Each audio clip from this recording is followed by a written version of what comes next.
제가요, 지난 주일 월요일 해서 저희 젊은이 팀 워크숍으로 저희가 부산을 좀 다녀왔었거든요. 그래서 함께 좀 팀워크를 다지고 함께 그렇게 시간들을 좀 보냈는데요. 그러다가 이제 어느 순간 아침이 딱 되어서 저희 로운이가 먼저 일어난 거예요. 혼자 새벽 5시에 일어나가지고 돌아다니다가 갑자기 어떤 한 보드게임에 꽂혔습니다. 바로 루미큐브였거든요.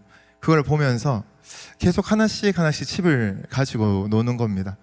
가지고 놀다가 하나를 딱 보게 됐어요. 그러고는 이렇게 말했습니다. 아빠라고요. 무슨 조각이었을까요? 예. 네, 닮았나요, 여러분? 좀 당황스러웠어요. 좀 내려주셔도 이제 될 것 같고요. 예, 감사합니다. 네, 저는 뭘 보고 계속 아빠 혼자 계속 그러고 있는 거예요. 그래서 저를 찾는 줄 알았어요. 그런데 이 칩을 이렇게 보면서 계속 아빠 계속 그러다가 이걸 놓고 딴 거 보다가 또 이걸 보더니 아빠 그러는 거예요. 그래서 옆에 있던 동욱전 전사님이 이거 보고 목사님 아빠라고 한다고, 그래서 제가 알게 됐던 거란 말이죠. 저는 태어나서 한 번도 루미큐브의 조커와 제가 닮았다라고 생각한 적이 없습니다. 그래서 이번에 한번 검색해 보니까 루미큐브의 조커의 나이가, 제가 방금 들고 온 건 빨간색이거든요. 빨간색인데 검은색도 있잖아요. 검은색을 보고 얘기했어요. 그런데 재밌는 것은 제가 그 검은색 조커를 가져와 보려고 했는데 로운이가 진짜 아빠라고 생각했는지 숨겼는지 모르겠지만 못 찾은 거예요. 그래서 빨간색을 가져왔는데 빨간색은 몇 살이라고 나오게요? 43세. 그런데 검은색은요? 46세라고 이렇게 구글에서 그렇게 얘기를 하더라고요. 그래서 우리 로운이가 아직 눈이 좀 덜 떠졌구나 라는 생각들을 하게 됐는데요. 우리가 이렇게 누군가를 만나게 되면요, 마주하게 되면 그 사람의 뭐부터 우리 눈에 들어오게 되나요? 얼굴부터 들어오게 되잖아요. 나는 얼굴 안 봐, 나는 마음만 예쁘면 되지, 신앙만 좋으면 되지 하는 분들 계시잖아요. 그런데 우리가 어떤 사람을 만날 때는 당연히 얼굴부터 보게 된다. 그런데 그게 다른 의미가 아니라요, 우리 철학자 이마누엘 레비나스 같은 경우에도 타인은 얼굴을 통해서 들어온다라고 이야기하거든요. 그러면서도 그는 그렇게 얘기해요. 비가시적이라고요. 무슨 말이에요? 얼굴을 우리가 마주하고 있는데, 이렇게 대면하고 있는데 그 얼굴이 보이지 않는다는 거예요. 무슨 말일까요? 바로 저에게 코가 있고 눈이 있고, 그리고 그렇죠, 우리가 상대방을 볼 때 뭐 무쌍이고 혹은 속쌍꺼풀이 있고, 이러한 사실적인 진술들은 우리가 알 수 있다라는 거예요. 물리적인 것들은 알 수 있어요. 그런데 그것이 그 사람의 존재의 의미를 나타내진 못한다. 즉 그 사람의 배경을 알아야지 그 사람을 알 수가 있다. 얼굴을 아무리 곰곰이 들여다봐도, 아까 전에 그 조커를 아무리 들여다봐도 제가 어떤 사람인지 알 수 없듯이, 그 사람을 그냥 우리가 대면하게 되어질 때는 그냥 그 얼굴, 타인의 얼굴 그 자체로 그 사람을 마주하게 된다라는 것이죠. 왜 이런 이야기를 나누냐면요, 우리는 세상을 살아가면서 많은 사람을 마주하게 됩니다. 그리고 동시에 우리는요, 하나님의 얼굴을 구하기도 합니다. 하나님을 만나고 싶어 해요. 그런데 그 가운데에서 우리가 하나님의 얼굴을 안다는 것, 마주한다는 것이 무엇일까? 그리고 그 하나님을 아는 자답게 그렇게 한 사람 한 사람을 대하고 사랑한다는 것이 무엇일까라는 것을 오늘 이 하나님의 형상이라는 것을 통해서 좀 나누려고 하기 때문입니다. 여러분, SNS 하십니까? 네, 뭐 하신다고 정죄하는 거 절대 아닙니다. 저희 교회도, 우리 교회도 SNS를 열심히 하려고 애쓰는 교회 중에 하나지 않습니까? 세상의 문화를 우리의 복음의 문화로 좀 더 영향력 있게 다가가기 위해서 그렇게 애쓰는데요. 그런데 우리가 이 SNS를 볼 때에 시간대별로 좀 감정이 다르지 않으세요? 새벽 한 2시 정도에 인스타나 혹은 요즘엔 카카오톡도 앞에, 그렇죠, 이렇게 사진들이 막 넘어가잖아요. 그런 것들을 보시면서 어떤 생각이 드세요? 정말 세상은 아름다운 곳이구나, 내 친구들 정말 잘 살고 있구나, 다른 사람들이 정말 안전하게 살고 있어서 나도 참 행복하구나 라는 생각이 더 드십니까? 저는 그걸 보면서 그때 나는 지금 어느 순간 왜 이러고 있나 라는 생각이 들기도 하더라고요. 그리고 그 새벽의 시간은 우리를 또 쭉 끌어당겨서 우리의 마음이 좀 내려앉게 만들기도 한단 말이죠. 이러한 것들을 우리가 생각해 보면요, 우리의 삶에서 하나님의 형상답게 자녀답게 살아간다는 것이 무엇일까? 도대체 어떻게 살아가야 하는 것인가 라는 것들을 고민하지 않을 수 없는 것 같습니다. 그런데요, 성경은 분명히 우리에게 얘기한다라는 거예요. 우리가 방금 읽었던 1장 27절 28절에서도 분명히 우리에게 너는 하나님의 형상이다 라고 말하고 있다라는 것입니다. 어떠한 세상의 가치나 내가 좀 더 낮든 혹은 조금 더 늦든 간에 그러한 가치로 값을 매기지 아니하고요, 그냥 하나님은 나의 자녀다, 나를 닮은 하나님의 형상이다 라고 우리를 그렇게 바라봐 주신다라는 것입니다. 사랑하는 여러분, 하나님의 형상 맞으십니까? 예. 우리가 하나님의 형상으로 살아가는 것이 무엇인가를 조금 더 정확하게 깨달아 갈 때 그 하나님의 형상답게 살 수 있는 저와 여러분이 될 줄 믿습니다. 그래서요, 오늘 저희는 한 가지 이미지를 가지고 좀 이 형상에 대해서 실질적인 부분을 좀 나누려고 합니다. 무엇이냐면요, 오늘의 설교 제목인 바로 움직이는 포도나무의 이미지입니다. 포도나무도 아니고 움직이는 포도나무다. 그냥 흔들거리는, 하늘거리는 그런 움직임을 이야기할까요? 그런 게 아닙니다. 시편 기자는 시편 80편에서 이렇게 노래하는데요, 한번 같이 읽어보겠습니다. 시작. 주께서 한 포도나무를 애굽에서 가져다가 민족들을 쫓아내시고 그것을 심으셨나이다. 그 그늘이 산들을 가리고 그 가지가 바닥까지 뻗고. 아멘. 여기서 나오는 이 포도나무의 이미지는 어떻습니까? 하나님께서 친히 손수 직접 뽑아다가 옮기셨고, 그런데 거기서 멈춰 있는 게 아니죠. 계속해서 뻗어나갑니다. 어디까지요? 바닥까지 뻗어나간다라고 이야기하고 있습니다. 사랑하는 여러분, 하나님을 믿는다는 게 무엇입니까? 하나님을 더 깊이 알아가는 것 너무 중요합니다. 그 안에 거하고 머무르는 것도 너무 중요합니다. 그런데 제대로 붙어있는 그 가지라면 영원한 생명력이신 예수님으로 인해서 우리의 삶 가운데, 세상 가운데 충분히 생명력 있게 뻗어나게 될 줄 믿습니다. 그래서 우리가 뿌리를 깊이 내릴수록 더 멀리 뻗어나갈 수밖에 없다라는 것이 우리에게 당연한 거라는 거예요. 우리가 애쓰는 것이 아니라 잘 붙어있기만 하면, 그러면 우리는 당연히 뻗어나가는 것, 그것이 예수님을 믿는 것의 기본 진리라는 것을 기억하시면 좋겠어요. 오늘은요, 맥주 감사 주일입니다. 동시에 7월, 8월 우리의 여름날을 여는 첫 번째 주일입니다. 그래서 7월에는요, 우리는 수련회를 통해서 하나님을 더욱더 깊이 알아갈 것입니다.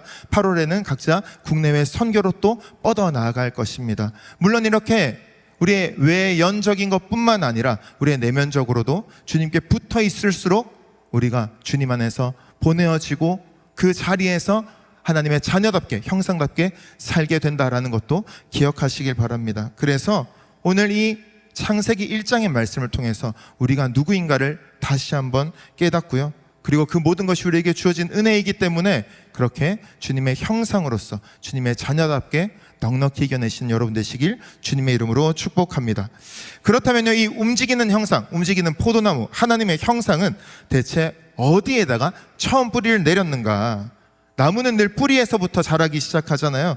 우리가 그 첫 번째, 그 뿌리로 한번 들어가 보도록 하겠습니다. 첫 번째는요, 그래서 지어진 형상에 대한 것입니다. 한번 따라해 볼까요? 지어진 형상. 지어진 형상. 네, 하나님이 사람을 지으실 때요, 어떻게 지으셨는가라는 것, 이전까지의 세상을 창조하시고 빛이 있으라 하셨던 그 하나님의 목소리와 좀 톤이 달라집니다. 26절 말씀 함께 읽겠습니다. 시작. 하나님이 이르시되 우리의 형상을 따라 우리의 모양대로 우리가 사람을 만들고 그들로 바다의 물고기와 하늘의 새와 가축과 온 땅과 땅에 기는 모든 것을 다스리게 하자 하시고. 아멘. 여기서 무엇이 반복돼요? 바로 우리라는 거죠. 우리의 형상을 따라 우리의 모양대로 우리가 사람을 만들자라고 하시는 거예요. 그 전에는 하나님께서 그냥 빛이 있으라 라고 말씀하셨단 말이죠. 그런데 갑자기 우리를 만들면서, 사람을 만들면서 우리가 만든다라고 말씀하고 계세요. 이 우리는 누구실까요? 오늘 우리가 예수님을 통해서 드러난 우리가 믿는 믿음의 대상이신 하나님을 다시 한번 생각해 본다면요, 바로 성부 하나님, 성자 하나님, 성령 하나님, 그 세 분이 함께 서로를 사랑하고 신뢰하는 가운데 만들어낸 그 대상, 자신을 닮은 형상이 바로 저와 여러분이라는 것이죠. 여러분, 시간이라는 것은 언제부터 존재했을까요? 좀 질문을 바꿔보자면 하나님은 시간과 함께 존재하시는 분일까요? 아니면 시간이 있기 이전부터 존재하시는 분일까요? 네, 너무 당연한 질문을 왜 하세요? 라는 그러한 반응이신 거죠. 후자가 맞죠. 하나님은 시간 이전부터, 시간이 있기 전부터, 인류의 역사 있기 전부터 하나님은 존재하셨던 분이죠. 그래서 우리는 영원하신 분이라고 이야기하잖아요. 그런데 그때 왜 세상을 만드셨겠어요? 왜 저와 여러분을 만드셨겠어요? 심심하셔서? 아니면 뭔가 나를 도울 이들이 필요한데? 라고 생각하셔서? 아니면 내가 좀 더 유명해지고 싶다라는 그런 마음 때문에, 그러니까 소위 결핍 때문에 그것을 채우기 위해서 세상과 우리 인간을 만드셨을까요? 전혀 아닙니다. 저는 이 편의점이나 어딜 가면요, 딱 먼저 보였을 때 일단 사는 것들이 있어요. 첫 번째는 이거 뭐 상표 얘기해도 되겠죠? 레이즈라는 그 감자칩의 보라색 버전, 네, 트러플 머쉬룸인가요? 하여튼 그거랑 그 다음에 트윅스는 직접 사지는 않아요. 보이면 챙겨 놓습니다. 그리고 최근에는 편의점 갔다가 갑자기 되게 예쁜 비누방울 기다란 어떤 티니핑 분홍색 비누방울 있는 거예요. 그래서 2개 남았길래 또 하나를 샀어요. 제가 왜 이러는 걸까요? 보라색깔 레이즈랑 트윅스, 뭐 촉촉한 초코칩 이런 거는 저희 아내가 좋아해요. 그래서 근데 생각보다 잘 안 보이는 거예요. 물론 목사님 요즘 어느 시대인데 쿠팡 하면 다 나오죠. 다 나온 거 맞습니다. 재미가 없잖아요. 그런데 그냥 가다가 보이면 그냥 하나씩 사서 가져가고 하면 아내가 기뻐하고요. 또 예전에 저희 귀한 청년들이 이제 일본이나 이렇게 갔다 오면 곤약 젤리 주시면 복숭아 맛이나 이런 것들을 챙겼다가 집에 들고 갑니다. 그러면 하임이가 활짝 웃으면서 저를 사랑해 줍니다. 무슨 말일까요? 이 모든 것들이 우리가 살아가면서 제가 물론 그런 류의 보상을 기대하긴 하죠. 그런데 그것 없다고 못 사는 건 아니잖아요. 정말 함께하는 기쁨이 있기 때문에 사랑하는 사람들이 기뻐하면 좋겠으니까, 그러니까 그러한 것들 하나하나 가져가고, 또 맛있는 곳, 좋은 곳 가면 당연히 사랑하는 우리 청년들이 생각나고 저희 가족이 생각나고, 그런 어떤 마음들이 우리에게 당연히 드는 거잖아요. 하나님께서 세상을 창조하시고 저와 여러분을 만드신 이유가 그렇다는 거예요. 야, 여기 너무 최고야. 같이 사랑을 나누고 싶어. 그런데 그 근원이 되는 것이 성부 하나님, 성자 하나님, 성령 하나님께서 서로를 완전히 이해하시고 자기보다 더 아끼시는 그 지극한 사랑 가운데 기쁨이 넘쳐 흘러서 저와 여러분을 창조하셨다라는 거예요. 그게 바로 우리가 이 사람을 만들었다라고 하는 것의 의미라는 것이죠. 여러분, 이 삼위 하나님이 어떻게 존재하셨는가 교리대학에선 나누지만 처음에 너무 기쁘셔서, 우리 기쁘면 뭐 합니까 여러분? 뭐예요? 기쁘면 기쁘지.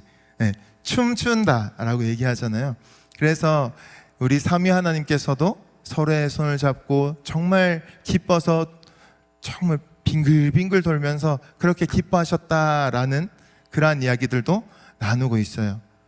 그것들을 우리가 생각해 보면요, 바로 우리가 어떤 존재인지, 어떻게 빚어진 존재인지를 우리가 기억할 수 있을 것입니다. 그렇기 때문에 우리는 하나님의 과제로서, 숙제로서 주어진 존재가 아니라는 거예요. 바로 하나님의 노래인 줄 믿습니다. 그래서 우리는 이미 사랑 그 자체로부터 우리는 태어난 존재다라는 것을 꼭 기억하시길 소망합니다.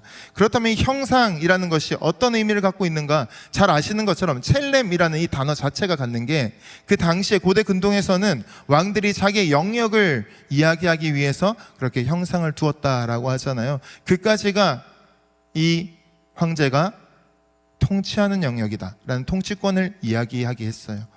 그런데 우리를 그 형상으로 지으셨다는 게 뭐예요? 바로 우리가 이 땅을 살아가는 가운데 분명한 것은 우리를 그렇게 하나님이 계신 것처럼, 하나님의 그 다스림이 임하는 것처럼 우리를 사용하시고 우리의 삶 가운데 함께 하신다라는 것을 기억할 수 있습니다. 즉 우리가 다른 사람들과의 삶을 통해서 비교함으로써 나의 가치를 평가절하할 이유가 전혀 없다라는 거예요. 하나님께서는 우리의 삶을 주목하고 계시고요, 보고 계시고요, 그리고 함께하고 계시는 줄 믿습니다. 그런데 어느 정도로요? 우리의 삶의 그 모든 자리가 하나님께서 친히 함께 하시는, 그리고 하나님께서 다스리시는, 우리를 통해서, 우리의 말을 통해서, 우리의 걸음을 통해서, 우리의 손길을 통해서 그렇게 역사하시는 분이 우리 하나님이다라는 거죠. 그렇기 때문에 우리는 하나님을 믿으면서 살아가는 우리의 모습이 어떠해야 하는가, 우리에게 무엇이 당장에는 보이지 않고 당장엔 주어져 있는 것이 없는 것 같고 상대적으로 좀 도태된 것 같고 그러한 어떤 마음이 든다 하더라도 분명한 것은요, 우리는 값을 매길 수 없는 존재다라는 것을 오늘도 하나님은 우리에게 말씀하신다라는 것이죠. 그런데요, 이렇게 완벽한 가치를 지닌 하나님을 닮은, 그리고 하나님의 모양을 따라서 그대로 지어진 저와 여러분은, 그러면 나의 삶은 너무 가치로운 것이니까 이렇게 그냥 가만히 있으면 되는가? 라고 생각하실 수 있잖아요. 목사님 그거 모르는 거 아니에요? 라고 말씀하실 수 있잖아요. 우리는 이 자리에서 한 걸음 더 나아가야 한다라는 것이죠. 뿌리만 내리고 그냥 그곳에 머무는 것은 살아있는 나무가 아닙니다. 우리가 뿌리 내리게 된 것은요, 끝이 아니라 시작이라는 것이죠. 지어진 형상은요, 반드시 다음 걸음을 향해서 나아가게 된다라는 것입니다. 그래서 두 번째는요, 보냄받은 형상에 대한 것입니다. 28절 말씀 한번 같이 읽겠습니다. 시작. 하나님이 그들에게 복을 주시며 하나님이 그들에게 이르시되 생육하고 번성하여 땅에 충만하라. 땅을 정복하라. 바다의 물고기와 하늘의 새와 땅에 움직이는 모든 생물을 다스리라 하시니라. 아멘. 하나님께서 뭐라고 말씀하세요? 다스리라 라고 말씀하시는 거죠. 다스림, 어떠한 느낌이 드세요? 누가 나를 다스린다라고 했을 때 기분이 좋을까요? 생각보다 그렇게 썩 유쾌하진 않을 수 있습니다. 그런데 우리 하나님의 다스림이 어떤 것인가 라는 것을 우리는 생각해야 된다라는 거죠. 기억해야 된다라는 거예요. 하나님은 우리에게 어떤 모습으로 오셨습니까? 우리에게 어떤 모습을 보여주셨습니까? 우리를 보내시는 그 하나님은 사실 가만히 계시면서 나를 대신해서 너가 가야지 라고 하는 우리의 상사 같은, 우리의 사장님 같은 그러한 분이 아니라는 거예요. 우리를 그냥 시키고 본인은 편하게 있는 그런 사람이 아니라는 겁니다. 뭐예요? 하나님께서 먼저 우리에게 오신 분이라는 거죠. 우리를 찾아오신 분이라는 거예요. 정현정 시인의 방문객이라는 시 다들 잘 아실 겁니다. 그 가운데 어떠한 구절이 있습니까? 한 사람이 온다라는 것은 그의 과거와 현재와 미래가 함께 온다라는 것이다. 굉장히 실로 어마어마한 일이 우리에게 마주하게 되어진다라는 거예요. 그렇게 그 얼굴을 대할 때 그 얼굴 너머에 있는 그 사람의 일생이 우리에게 다가온다라는 것이죠. 그런데 하나님께서 우리에게 그렇게 다가오셨다는 거예요. 먼저 오셨다는 거예요. 그렇게 아버지 하나님께서 아들 하나님이신 예수님을 이 땅에 보내주셨고, 아들 하나님이신 그 예수님께서 승천하신 다음에 우리에게 성령 하나님을 보내주셨다. 그 보내심, 먼저 우리에게 찾아오셨던, 보내주셨던 그 하나님 우리는 기억해야 된다라는 것입니다. 그렇기 때문에 요한복음 20장 21절은 이렇게 이야기합니다. 한번 같이 읽겠습니다. 시작. 예수께서 또 이르시되 너희에게 평강이 있을지어다. 아버지께서 나를 보내신 것 같이 나도 너희를 보내노라. 아멘. 아버지께서 나를 너희에게 보낸 것, 그것이 어떠한 표현입니까? 우리를 사랑한다라는 표현이잖아요. 여러분, 지금 저희가 선교도 준비하고 있고 수련회도 준비하고 있어요. 그런데 여러분께서 가게 될 그 수련회 장소 아마 굉장히 잘 준비되어 있을 겁니다. 만약에 근데 정말 그냥 한 공간에서 우리가 씻지도 못하고, 그쵸? 그냥 딱딱한 바닥에서 2박 3일 그냥 자야 된다 라고 한다면 아마 수련회 등록률이 현저히 떨어질 거예요.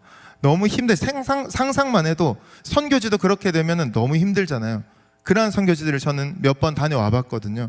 정말 밤에는 불이 하나도 켤 수 없는 그 산쪽 마을에서 맹수의 공격을 피하기 위해서 그냥 나무로 띄워서 이렇게 집을 짓고, 그리고 밤에는 그 사이로 찬바람이 계속해서 들어오고, 그리고 씻으러 갈 때에도 불빛 하나가 없어가지고 후레쉬에 의존하고, 그런데 그 사람들은 후레쉬도 없는 거예요. 저희는 가져가서 있었지만.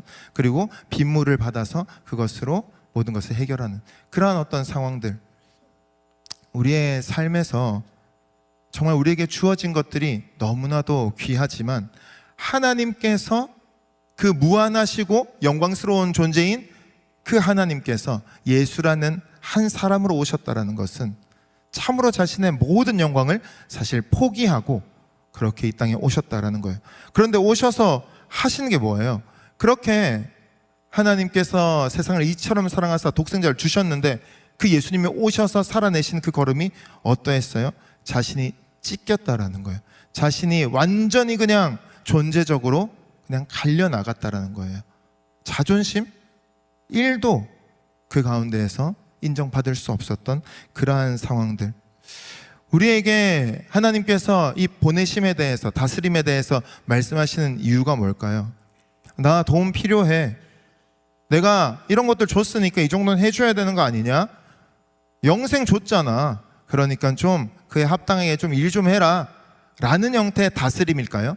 심지어 우리가 이런 입장에서 보면 모든 생물을 다스리래요. 얼마나 피곤해요 여러분. 지금 나의 삶 하나 경영하기도 쉽지 않은데 모든 생물을 언제 다 다스리고 있어요. 그런데 하나님께서는 도움이 필요해서 우리에게 이렇게 말씀하시는 게 아니에요. 제가 저희 로운이에게, 그렇죠? 이 먹는 것에 대해서 포크질을 너무 하고 싶어 하는 거예요. 근데 하필 또 망고였어요. 이 잘 찝히겠어요? 안 찝히겠어요? 계속 떨어뜨리는, 계속. 그래서 그냥 내 아빠가 찍어서 줄게 하면 쉬어요. 계속 이러는 거예요. 쉬어요. 무슨 말이야? 싫어요예요. 그래서 자기가 하게 돼요. 로운이가 계속 해가지고 기다려주는데 너 못 먹어. 이렇게 하다간 진짜 못 먹어. 계속 꽂으면 어떻게 돼요? 망고가 흐물거려서 이제는 진짜 꽂히질 않아요.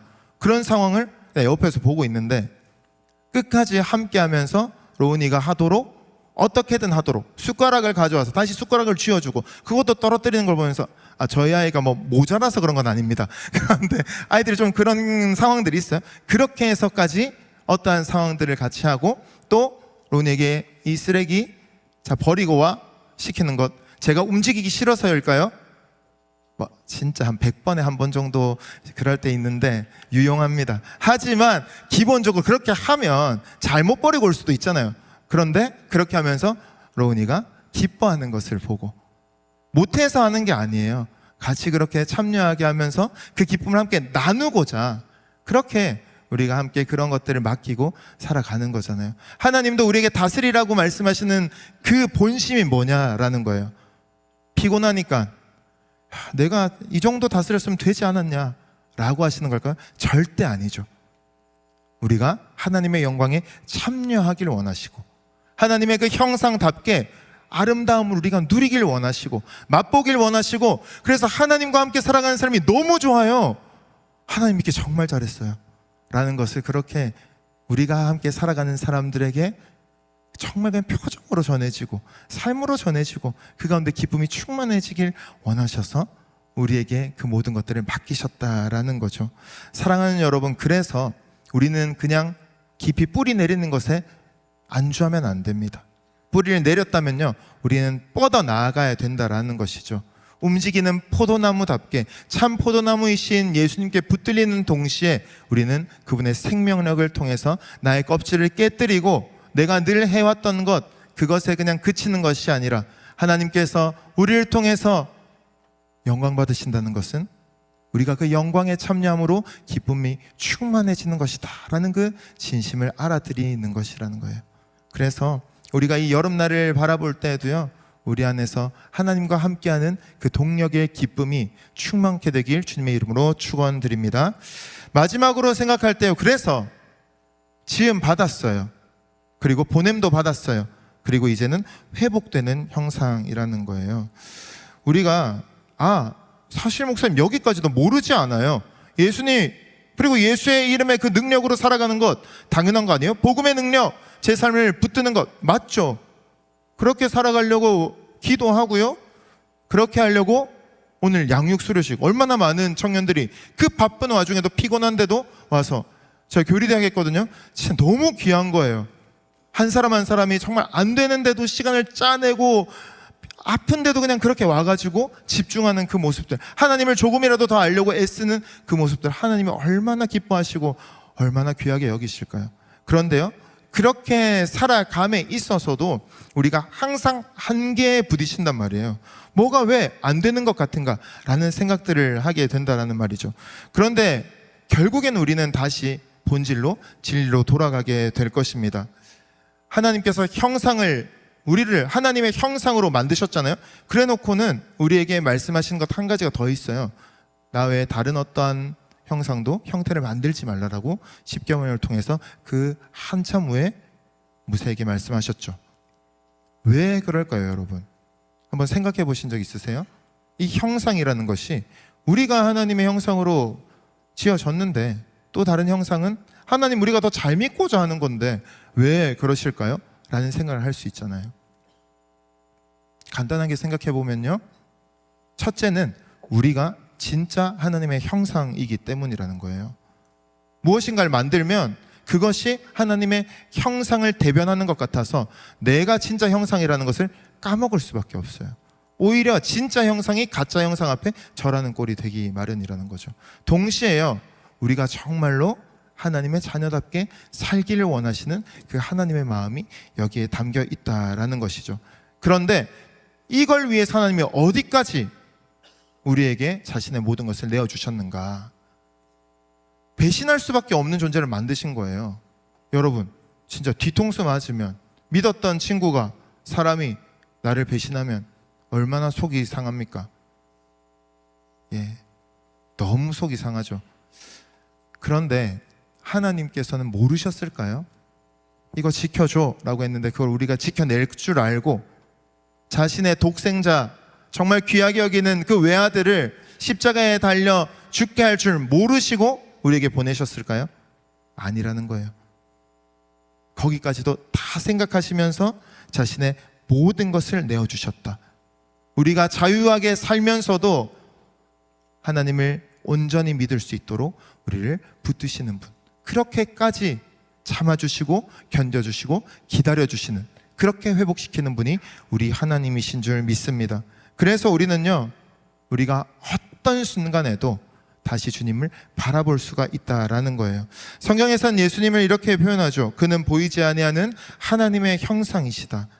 그리고 요한복음에서는요, 나는 참 포도나무다라고 이야기합니다. 우리가 잃어버린 참 형상과 그리고 우리가 어떻게 보면 끊어져 버린 참 포도나무가 한 분 안에서 만난다라는 것이죠. 아담의 그 불완전함, 그 모든 것을 온전한 형상으로 회복시키시고 성취시키신 그 예수님, 그분께서 우리에게 말씀하십니다. 요한복음 14장 말씀인데요, 한번 같이 읽어볼까요? 시작. 나를 본 자는 아버지를 보았거늘. 아멘. 그렇게 우리에게 자신 있게 말씀하실 수 있는 분이 우리 예수님이라는 거예요. 그런데 그 완전한 형상이 어떻게 되셨다고요? 이사야 52장 14절 말씀도 한번 같이 읽겠습니다. 시작. 전에는 그의 모양이 타인보다 상하였고 그의 모습이 사람들보다 상하였으므로. 아멘. 그분이 완전히 찢기셨다라는 거예요. 그렇게까지 우리를 사랑하셨다라는 것을 우리는 기억해야 되고 믿어야 한다라는 것입니다. 그러면 이제 한 가지 질문이 남았죠. 어떻게 그럼 잘린 가지 같은 말라 비틀어져가는 우리의 모습이 다시 회복될 수 있을까요? 고린도후서 3장 18절 말씀 한번 같이 읽겠습니다. 시작. 우리가 다 수건을 벗은 얼굴로 거울을 보는 것 같이 주의 영광을 보매 그와 같은 형상으로 변화하여 영광에서 영광에 이르니 곧 주의 영으로 말미암음이니라. 아멘. 모세는요, 하나님을 뵙고 다시 내려올 때 얼굴을 수건으로 가려야 했죠. 잠시 본 것만으로도 그의 얼굴이 너무 빛났기 때문이에요. 그런데요, 우리는 그리스도 안에서 그 수건을 벗게 되었다는 거예요. 하나님을 온전히 바라볼 수가 있고 결국 천국에 가서는 지복직관, 하나님을 정말로 우리의 눈으로 바라볼 수가 있게 되어지는 것이 가장 큰 복이다라고도 우리는 이야기하게 된다라는 것입니다. 바울이 이야기한 게 뭐예요? 보매라고 이야기하죠. 보았다. 그랬더니 그와 같은 형상으로 변화되었다라고 이야기합니다. 결국 우리가 의인답게 살 수 있는 여지가 없긴 해요. 그런데 그리스도를 바라봄으로써 그분이 어떤 분인지를, 무엇을 우리에게 행하셨는지를, 지금도 우리와 함께 하심을 우리는 바라봄으로써 그렇게 변화될 수 있다라는 것입니다. 그 열매가 결국 먼저 우리의 무엇을 바꿀까요? 바로 눈을 바꾼다는 거예요.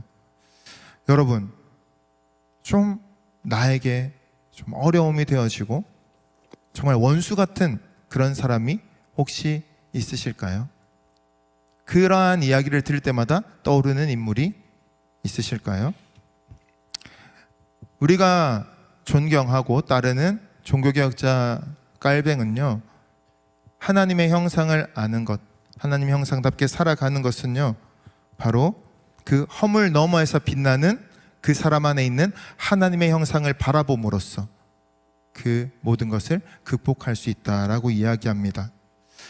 야곱이 형 에서를 만났을 때 딱 그러한 이야기를 하는데요. 창세기 33장 말씀 한번 같이 읽어볼까요? 시작. 내가 형님의 얼굴을 배운즉 하나님의 얼굴을 본 것 같사오며. 아멘. 뭐라고 얘기해요? 에서 형님의 얼굴을 봤어요. 그런데 야곱이 누굴 봤다고요? 하나님의 얼굴을 본 것 같다라고 합니다. 무슨 말이에요? 에서가 정말 그 사이에 갑자기 막 변화되어 가지고 성인군자처럼 그렇게 바뀌었을까요? 아니었을 거예요.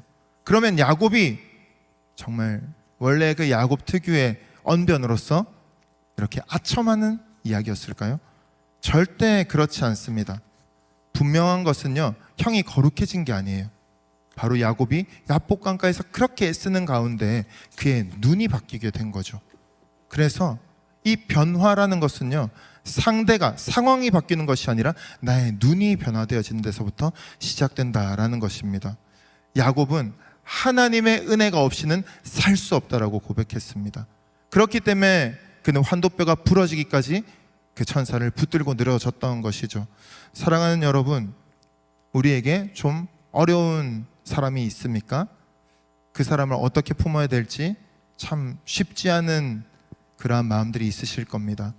어떻게 우리는 살아내야 하겠습니까? 그 사람 때문에 우리가 계속 매여 있어야겠습니까? 또한 우리 여름날을 어떻게 바라봐야 하겠습니까? 많은 새로운 사람들과 만나게 될 것입니다. 그리고 또 새로운 땅을 밟게 될 것입니다. 그 가운데 우리는 어떻게 나아가야 할까요? 결국 우리가 하나님 형상답게 산다는 것은 그 한 사람 한 사람 얼굴을 마주하는 그 존재의 의미는 당장 볼 수 없지만 그 사람들 가운데 있는 하나님의 형상을 우리는 바라봐야 될 것입니다. 말씀을 맺으려 합니다. 저도 하나님을 나름 잘 믿는다라고 하면서 살아가는데요, 참 쉽지 않은 시간들이 있는 것 같아요. 저도 SNS 혹은 그냥 카톡 이렇게 보내다가 다른 사람들의 프로필 사진을 보면서 나는 나름 정말 하나님 나라 위해서 애쓴다고 그렇게 살아왔는데, 성실하게 살아왔는데 참 다른 사람들은 저보다 그렇게 준비한 것 같지 않은데도 잘 그 스텝을 밟아가는 것 같다. 그런데 왜 나의 어떤 상황들은 점점 최선을 다하고 애쓰는데도 왜 그럴까? 라는 어떤 마음에 최근에도 마음이 한번 철렁하고 내려앉기도 하더라고요. 그런데 그때 다시 바라봤습니다. 하나님은 나를 사랑하시고 지금도 선하시고 지금 나에게 분명히 하나님의 형상이라고 말씀하신다라고요. 사랑하는 여러분, 어떤 삶을, 어떤 자리들을, 어떤 상황들을 마주하고 계십니까? 우리가 하나님을 믿는다는 것, 우리가 아무리 붙들려고 해도 안 붙들어질 때가 있습니다. 그런데 중요한 것은요, 가지가 나무를 붙드는 게 아니에요. 나무가 가지를 붙든다라는 거예요. 참 포도나무 되신 우리 예수님이 여러분을 붙들고 계신 줄 믿습니다. 그래서 우리는 그 곁에 있기만 하면 그 영원한 생명력을 우리는 누리면서 정말 저 바다 끝까지, 강이 넘쳐 흐를 때까지 그렇게 시편 기자의 고백처럼 뻗어 나아갈 수가 있다라는 것이죠. 그 한가운데 혹시 갑자기 떠오르는 나의 마음을 힘들게 하는 그 원수의 얼굴이 있습니까? 그 너머에 분명히 하나님의 형상이 깃들어 있다는 것을 기억하시길 바랍니다. 쉽지 않으시겠죠. 하지만 가능합니다. 예수님께서는 자기 모든 것을 찢기시면서 우리를 사랑하신다라고 먼저 우리에게 보내주셨, 그리고 우리 안에 살아계시기 때문이죠. 그래서요, 한 시인이 이야기한 한 일생이 우리를 찾아오는 타인에 대한 마음보다 우리는 하나님의 형상, 낙원의 한 조각을 우리는 바라보면서, 또한 우리에게 심겨져 있는 그 낙원의 한 조각을 가지고 여러분의 삶의 자리 가운데 만나는 모든 이들에게 하나님의 형상을 아름답게 흘려보내고 녹여내는 복된 주님의 자녀들 되시길 주님의 이름으로 축복합니다.